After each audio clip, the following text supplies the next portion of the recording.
2। अभी तक सभी का परफेक्ट नहीं हो रहा है। 1 2 1 2 3 4 5 6 7 8 9 10। नहीं अभी खड़े रहोगे सब। अब पीछे कहाँ खड़ा कैसे हो सब? बैठो पहले सब। 2 1 2 1 2 1 2। हाँ ऐसे आगे से कैसे बैठो? ऐसे बंद करो, हाथ सबका बंद होना चाहिए ऐसे।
क्या कर रही है तुम लोग सामने बैठ के?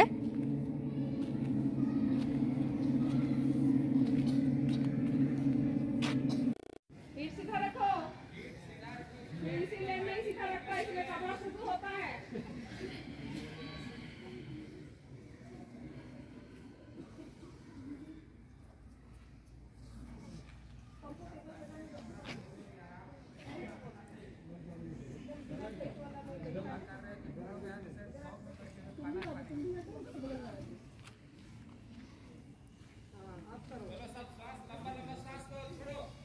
लंबा लंबा सांस लेके छोड़ो।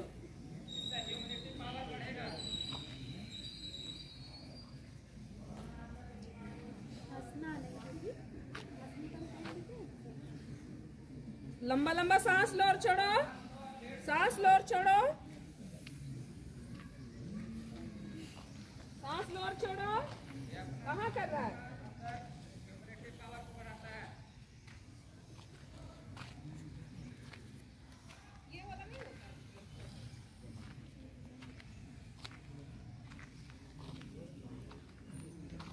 स्ट्रेट रखो, बॉडी स्ट्रेट रखो, पूरा फोकस करो सांस पर।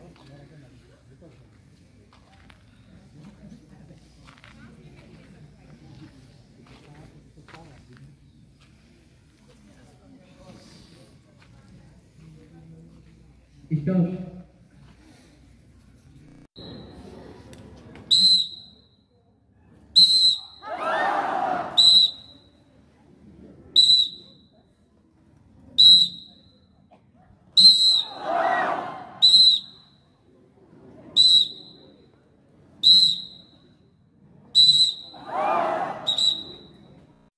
रोज भी बोलना पड़ता है। डाउन डाउन डाउन, पैर पकड़ के नाक सटाइए अपने पैर में। अब चलिए एक साथ पीछे और झुकिए। भारत में किन कानूनों की समीक्षा के लिए सुब्रमण्यम समिति का गठन किया गया था? इसका सही आंसर है पर्यावरण संबंधी कानून। दूसरा प्रश्न, अगर किसी मतदाता को प्रत्याशी उपयुक्त न लगे तो उस स्थिति में मतदाता किस बटन का प्रयोग कर सकता है?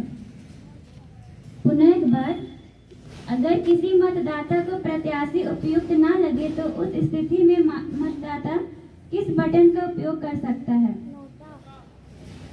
सही आंसर है none of the above, NOTA. तीसरा जीके के क्वेश्चन में कि कौन सा ऐसा देश है जिसने कुरकुरे जो हम लोग खाते हैं उस पर बैन है? आंसर तो इटली था, लेकिन इससे ये सीख लेना है कि अगर इटली ने बैन किया है कुरकुरे को तो जाहिर सी बात है कि वो खाने के लिए हानिकारक पदार्थ है। ऐसे बैन नहीं किया गया है किसी भी देश में। तो इसका ध्यान रखेंगे कि ना ही खाएं। समझ में आ रही है बात ना? और एक छोटी सी सीख है कि चीजों को देख करके कैसे हम लोगों को सीखना चाहिए। चील जानते हो ना, चील ईगल ऊंचाई में उड़ता है, शिकार करता है अपने पंजे से, अपने चोंच से करता है ना। उसकी उम्र क्या होती है जानते हो? चील की उम्र 70 साल की होती है, 70 साल तक जीवित रहता है।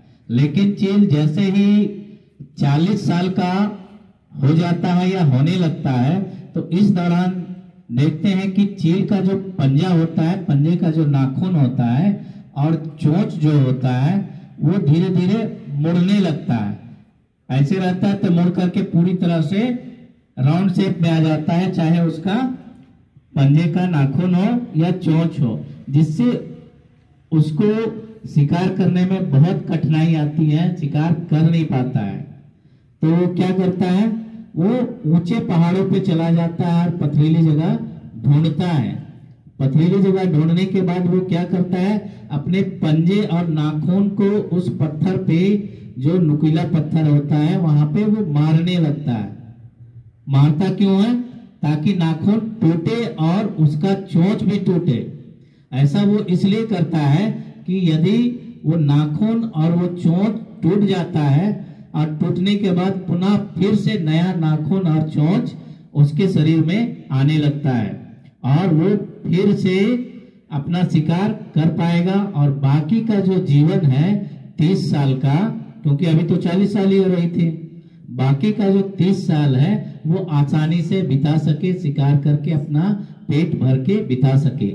तो ये छोटी सी सीख हमें ये बताती है कि अगर जीवन में आगे बढ़ना है और अपने जीवन को अच्छे से बिताना है तो मेहनत करना, असहनीय पीड़ा और दर्द को झेलना प्रत्येक व्यक्ति के हिस्से में आती है और उसे करना ही चाहिए। जिस प्रकार से चील क्या करता है, अगले 30 साल जीने के लिए अपने नाखून और पंजे को तोड़ देता है ना। उस तोड़ने के दौरान में खून निकलता है, इतना दर्द होता है कि वो सहन भी नहीं कर पाता है। तो खास करके अभी जो बच्चे हैं 10th और 12th के, तो वही दौर है। आप अभी 40 के हो रहे हैं और अभी आपके नाखून और चोंच को तोड़ना है। कहने का मतलब है कि दिन रात एक करना है और एग्जाम की तैयारी ऐसे करनी है कि आप ना केवल पास हो बल्कि अच्छे नंबर से पास हो, क्योंकि एग्जाम फिर दोबारा 1 साल के बाद आएगा और जब आप दोबारा लिखने की चाह रखते हैं तो जाहिर सी बात है कि आप कहीं ना कहीं अपना तैयारी वैसा नहीं कर पाए हैं। तो ये चील हमें सिखाता है कि चाहे कितनी भी पीड़ा हो, लेकिन आगे बढ़ने के लिए उस पीड़ा को सहना जरूरी है। तो 10th और 12th आज से दिन रात एक करके अपने लक्ष्य की प्राप्ति के लिए, एग्जाम को अच्छा बनाने के लिए क्या करेंगे, तैयारी में जुट जाएंगे। धन्यवाद।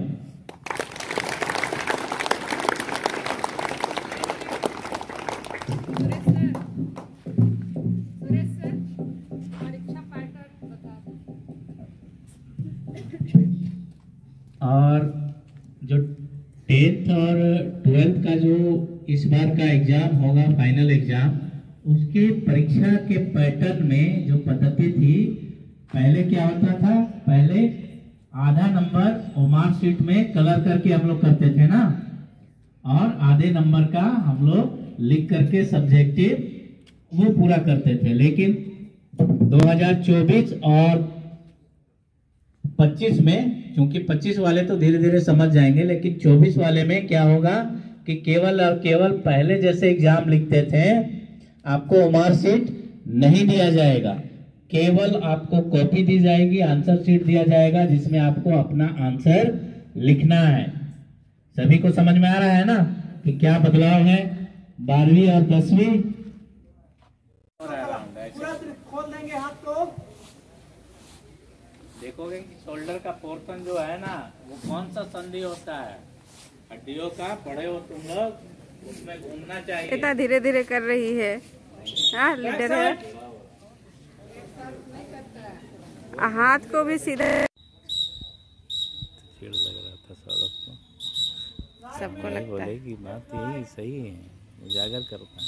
इसी उजागरपन में पता नहीं है कि कौन टेंडर लिया है माइनिंग करने का, उसका तो जिक्र ही नहीं है। बहुत चिड़ लगता है वो लोग को। अपने लिए कर रहे हो, स्कूल के लिए नहीं।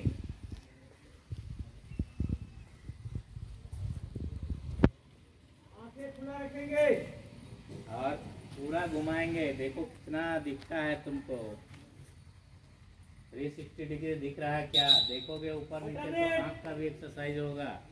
आँख को भी घुमाओ जैसे मूवमेंट कर रहा है। स्टॉप, चले हाय।